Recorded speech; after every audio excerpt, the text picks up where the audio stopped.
కానీ జగనన్న చెప్పుకోకపోయినా జగనన్న గురించి నువ్వు వెళ్ళిన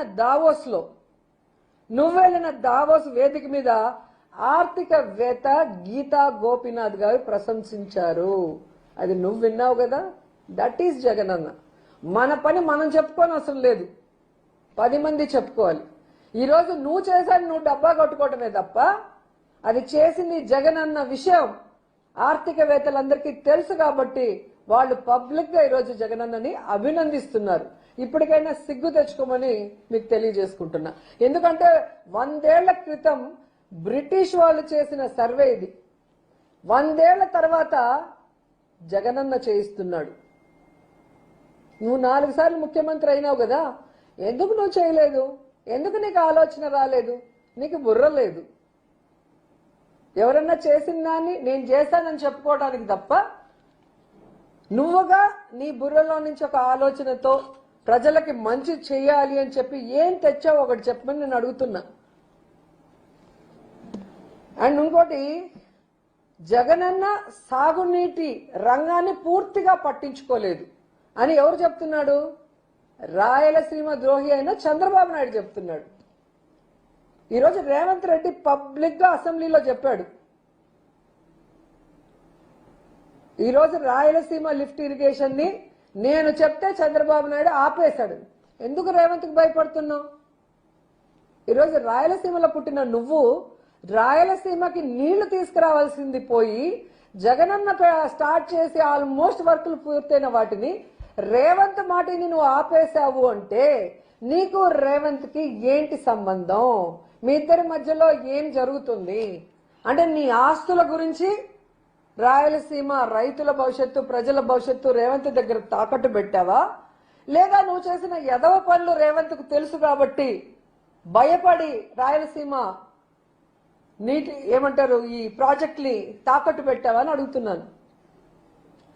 అసలు ఎంత ఘోరం అంటే సాగునీటి రంగం గురించి ఏ రోజు ఆలోచన చేయని చంద్రబాబు నాయుడు ఈరోజు జగనన్నని విమర్శించడానికి సాగునీటి రంగానికి జగనన్న ఏం చేయలేదని చెప్తాడు. ఈరోజు ఇన్నిసార్లు మేము అడుగుతున్నాం, రేవంత్ ఈ విధంగా పబ్లిక్ గా అసెంబ్లీలో చెప్పాడు, నువ్వు రాయలసీమకి ద్రోహం చేసావా రేవంత్ మాటిని, లేదంటే కౌంటర్ ఇ అంటే ఇంతవరకు చంద్రబాబు నాయుడు పవన్ కళ్యాణ్ కౌంటర్ ఇవ్వడు. ఎందుకు ఇవ్వడు అంటే వాళ్ళు తప్పులు చేశారు, అవి బయట పెడితే వాళ్ళ పదవులు పోతాయి కాబట్టి రేవంత్ రెడ్డికి సరెండర్ అయ్యారు. పవన్ కళ్యాణ్, లోకేష్, చంద్రబాబు నాయుడు ఆస్తులు కాపాడుకోవడానికి రేవంత్ కి సరెండర్ అయ్యారు. ఇది నిజం కాదా?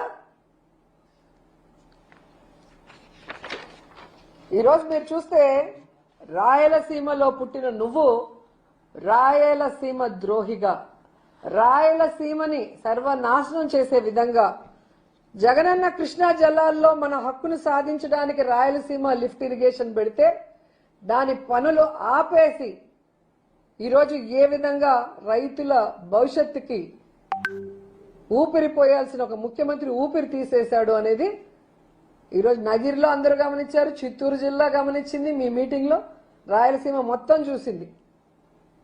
ఇక్కడ కూడా నీ సెల్ఫ్ డబ్బా జగనన్న మీద విషం చెమ్మటం, బురద చెమ్మటమే తప్ప ఇన్ని జరుగుతున్నా వీటికి ఏదైనా క్లారిఫికేషన్ ఇచ్చావా? నువ్వు ఎక్కడా క్లారిఫికేషన్ ఇవ్వలేదు. ఎందుకంటే నీ మనసులో కుట్రతో ఉన్నావు.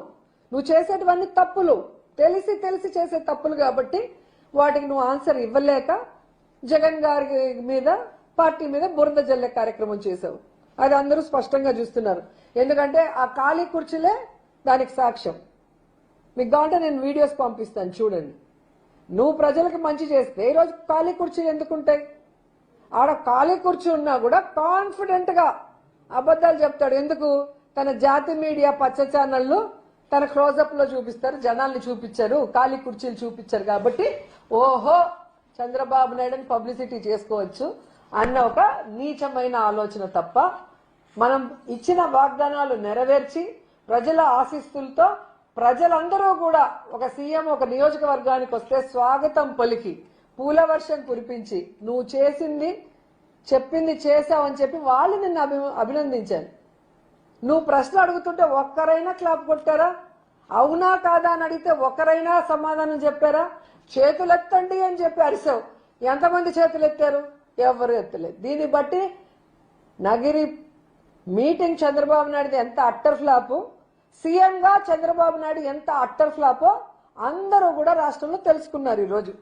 అండ్ ఇంకో విషయం ఈరోజు చెప్పారు, నన్ను అక్రమంగా అరెస్ట్ చేశారు అని చెప్పి జగన్మోహన్ రెడ్డి గారి గురించి అవాకులు చవాకులు పేలాడు మీటింగ్ లో.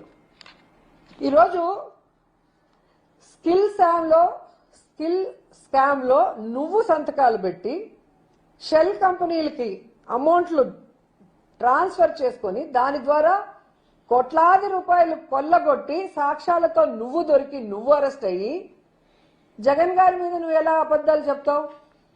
నిజంగా ఈరోజు మేము అక్రమ కేసులు పెట్టలేదు, నువ్వు అక్రమంగా కేసులు కొట్టేసుకుంటున్నావు.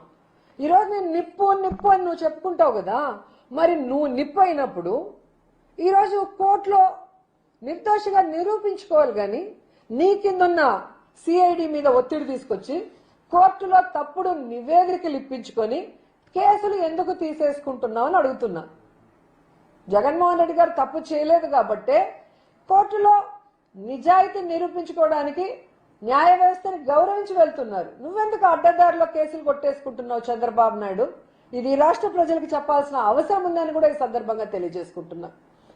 అండ్ ఈరోజు మీరు చూస్తే ఈ రాష్ట్రంలో అంట జగనన్న ఉన్నప్పుడు అరాచక పాలన జరిగిందంట. ఇది ఎంత హాస్యాస్పదంగా ఉందో మీరు ఒకసారి ఆలోచించండి. ఈ రాష్ట్రంలో జగనన్న ఉన్నప్పుడు ప్రశాంతమైన పరిపాలన సాగింది. ఎక్కడైనా మీరు చూడండి, మా నగరికి వచ్చి రికార్డులు చూడండి, ఎవరి మీదైనా తప్పుడు కేసు పెట్టామా, ఎవరికైనా ఇబ్బంది పెట్టామా, ఎవరి భూమైనా లాక్కున్నామా, ఎవరైనా ఏ రోజైనా ధర్నా చేసి మాకు ఈ అన్యాయం జరిగిందని చెప్పడం ఉందా? కానీ ఈరోజు రెడ్ బుక్ రాజ్యాంగం అంటూ ఏ విధంగా తప్పుడు కేసులు పెట్టి జైల్లో పెట్టిన తర్వాత జైల్లో కూడా తిండి ఇవ్వకుండా, కోర్టు చెప్పినా కూడా ఫెసిలిటీస్ ఇవ్వకుండా ఏ విధంగా మీరు అరాచకం చేస్తున్నారో అందరూ కళ్ళారా చూస్తున్నారు. ఈ రోజు చంద్రబాబు నాయుడు, లోకేష్, పవన్ కళ్యాణ్ కూటమి ప్రభుత్వంలోనే ఈ అరాచక పాలన జరుగుతుంది, శాడిస్ట్ పాలన జరుగుతుంది. నిజం కాదా అని అడుగుతున్నా. ఎందుకంటే మీరు చూస్తే నవ్వారని కేసు, కేక్ కోసారని కేసు, కోడిని కోసారని చెప్పి కొట్టుకుంటూ రోడ్డు మీద తీసుకెళ్లటం ఎంత అన్యాయం అండి. మీరేమో తలకాయలు నడి రోడ్లో నరికేస్తారు, వాళ్ళ మీద ఎటువంటి కేసులు ఉండవు. ఏది మరి అయిపోయిందో ఒకసారి చూడండి. అసలు ఇంకా విద్యార్థి సంఘాలు ఆందోళన చేస్తే వాళ్ళ మీద ఏకంగా రౌడీ షీట్స్ ఓపెన్ చేశారు.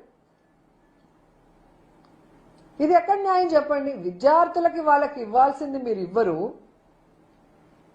వాళ్ళు వాళ్ళ హక్కుల కోసం వాళ్ళు పోరాడితే రౌడీ షీట్లు తీస్తారు. మరి దీన్ని ప్రజాస్వామ్యం అంటారా, అరాచక స్వామ్యం అంటారా? ఒకసారి మీరు చెప్పాలి. మళ్ళీ జగన్ గారికి అరాచక పాలన సిగ్గు లేకుండా మీరు వచ్చి ఇక్కడ మాట్లాడుతుంటే ఆడున్న కొంతమంది అనుకుంటున్నారు ఈ చంద్రబాబు నాయుడు పాలన హిట్లర్ పాలన, గడాఫీ పాలన కంటే చాలా ఘోరంగా నియంతృత్వంగా ఉంది అని చెప్పి.